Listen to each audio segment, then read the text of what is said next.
Welcome to my presentation about my trip to the schools in Japan. Upon arriving, you can definitely tell that there's a difference between Japanese schools and American schools. The biggest difference you can see right when walking in. The classrooms, the whole school structure is completely different. But I found that no matter what country and what school you're in, there will always be happy, smiling students. While observing the classrooms, I really respected how patient the teachers were with their students and how flexible they were within their classrooms, whereas teachers in America seem so strict with their classroom mannerisms and curriculums that there seems to be no room for the students' inputs.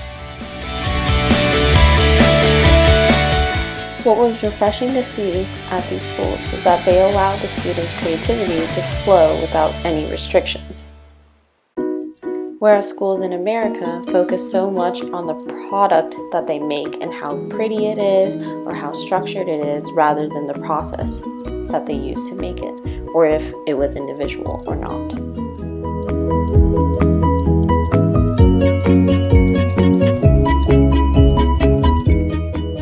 And I'm not just talking about their simple painting and drawing and coloring arts and crafts that they do. They also do music lessons, singing lessons. They bring in special guests with instruments that they may not have seen before.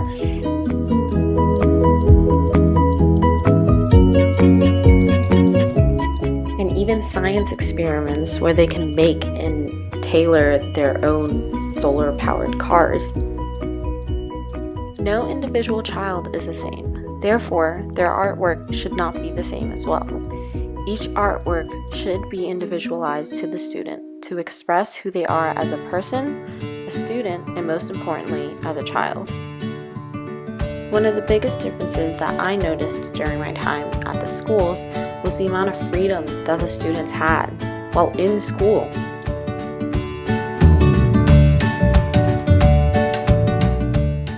Instead of walking in a single file line, these students during their class changes can run around, go to the library, talk to their friends, talk to their favorite teacher, and they all know where to go next and when.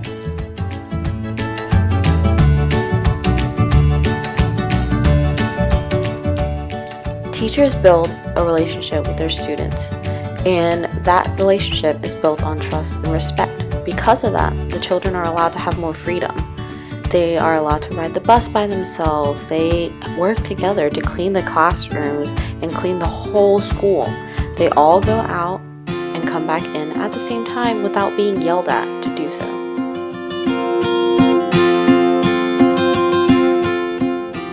With the trust and respect that is built between the teachers and the students have the desire to learn from their favorite teachers. They have the desire to improve because their teachers are encouraging them to in a positive way.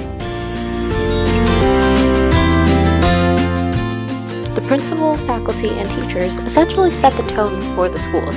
With strict rules and harsh disciplines and negative energy, the students are not going to want to learn.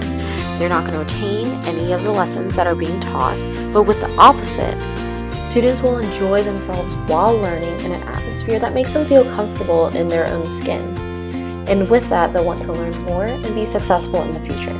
This is the type of classroom that I want to create for my future career as a teacher.